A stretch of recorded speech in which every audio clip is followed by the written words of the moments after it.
Hi, and welcome to Carolina Varsity's 2013 Week 8 Players of the Week. I'm Dale Ross. I'm the pet man, Matt Mallard. And Matt, the first player I'll pick is from my game. And I'm going to have to pick Elijah Hood. It's not a hard choice. Not a hard choice. 19 carries, 294 yards, and 5 touchdowns in their big 55-21 win over Olympic.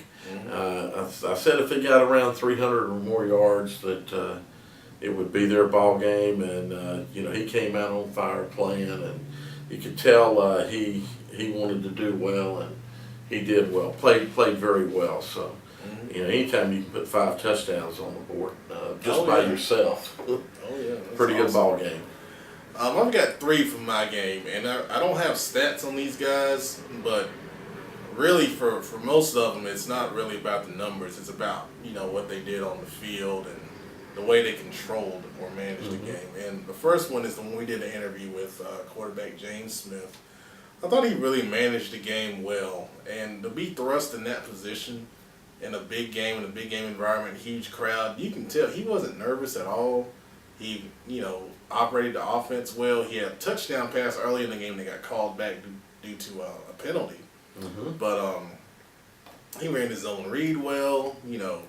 The few times he was asked to throw the ball, he didn't put the ball in a real bad position. The interception, the Huff kid made a great play where he tipped it to himself and caught it before it hit the ground. So I think he did a real good job. Stephen Askew, linebacker / defensive end, he was part of that huge pass rush that Mallard Creek was getting on Huff all night long. He's also been named to the Shrine Bowl, and he was in the preseason players to watch for me, and he's been backing it up all season long. Right. And also wide receiver Caleb Hines, number 6. He had a couple nice catches over the middle, flashed some good hands, real good speed. He's one of the deep threats for the Huskies, and if they're going to bounce back and make a run in the playoffs, he's going to have to play a big part in that. And I think he can. I'm sorry. Just good job, all 3 of those guys. One thing I'll say is that you lose a quarterback, you get you're a state contender team, and everybody wants to say you got a problem, and you get your kid step up like that. That says a lot right there for what might happen with this team. So. And he gives them a different element, I think, with the zone read and his ability to move with the ball. I think they kind of it works well with the rest of their run game. It's real multifaceted, so it gives the teams something else they have to prepare for. Well, congratulations, kid, and all 3 of you, but for stepping up in a big game when you were needed and really turning it on.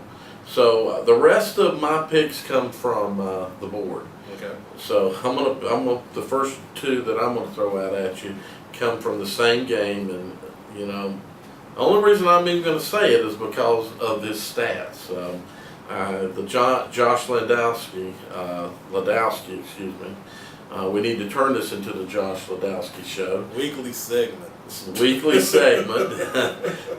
25 of 36, 410 yards, 3 touchdowns. That was passing. 31, 159 yards, 2 touchdowns. Total of 569 yards. My question is, when's the kid going to break 600 total yards offensive? You can't even do that in Madden. Grief. You're better than Madden, Josh. If you're watching, you are better than Madden. You heard it here. The other kid was his receiver, Dillion Galbo. Okay. He had 12 catches, 247 yards, and 1 TD. Wow. So 247 yards by a receiver in a game, that's one receiver. And the funny thing is, he's not the best one that we've heard about. Corey Joyner is usually the guy that we hear about a lot. So that Lake Norman offense is something. So Lake Norman, hey, congratulations, Madden kids. Great job. My next one, running back, Dimitris Camp at Hopewell.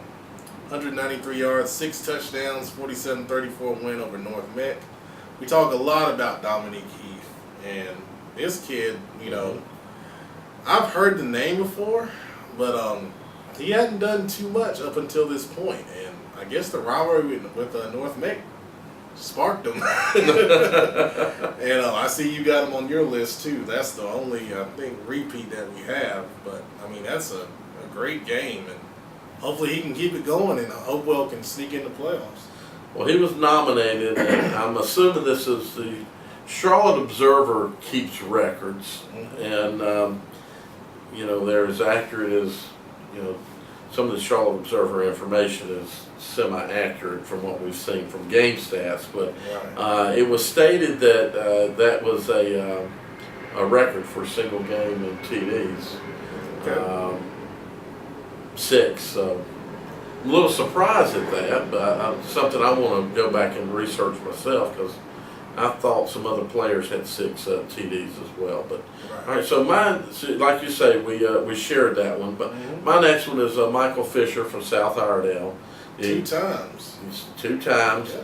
He was nominated, so we're throwing it out there.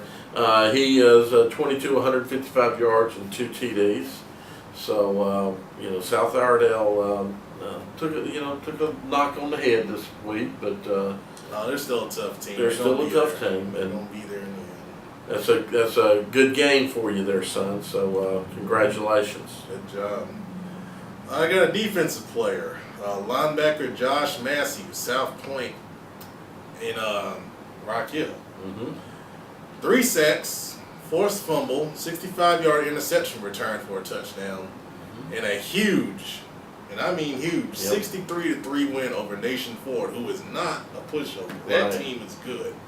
So this is a heck of a performance by a team who was obviously fired up to prove that the loss of their quarterback was not the end of their season. And they sent a huge message to South Carolina right there. Great job, Josh. And that loss that they just took to Northwestern. Exactly.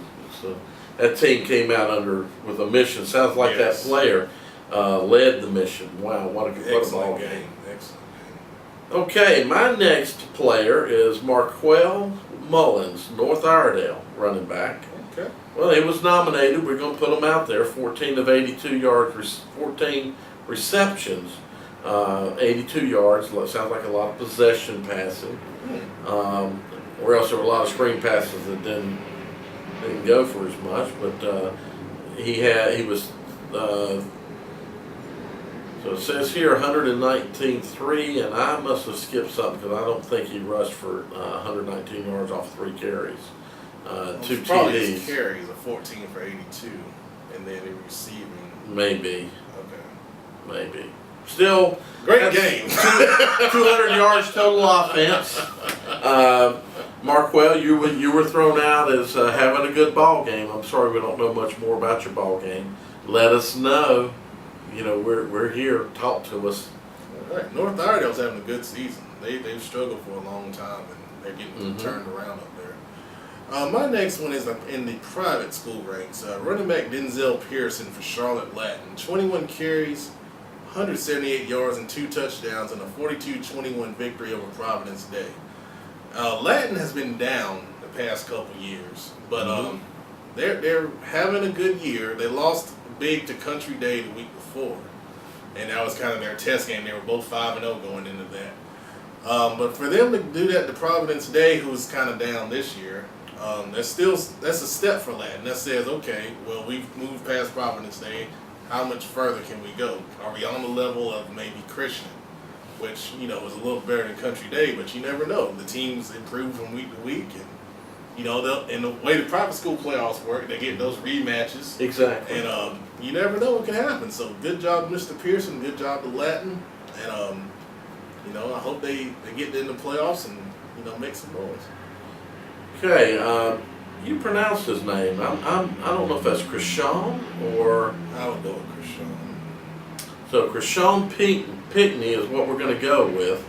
From Butler, the freshman running back that you mentioned in the recap. He was nominated, and you know what? 16 carries, 160 yards. That's 10 yards a carry. 1 TD. He had 2 TDs receiving. Okay. 61-yard and 10-yard touchdown. So pretty impressive stats for the freshman that, as you remember, Coach Hales talked a little bit about him at the scrimmage to us. He compared him to a young Ryan Houston, which is high praise. That's high praise. So he's got his chance to play, and so expect he's got a real big ball game coming up this Friday night. It'll be interesting to see how well he performs in that environment. Yes, Congratulations. Sir. Good job. New team. Don't think you've ever mentioned these guys. Quarterback Dylan Rivers at Chesterfield High School, South Carolina. 21 of 33 for 376 yards and 4 touchdowns, and a 38-3 win over Indian Land. And they're a smaller school, but they're talented, man. And you go down there, it's kind of like when Mallard Creek went to Dillion. Don't let the size fool you, because they are a good team. And Mr. Rivers had a great game, and expect to see them deep in the playoffs in the smaller South Carolina playoff round.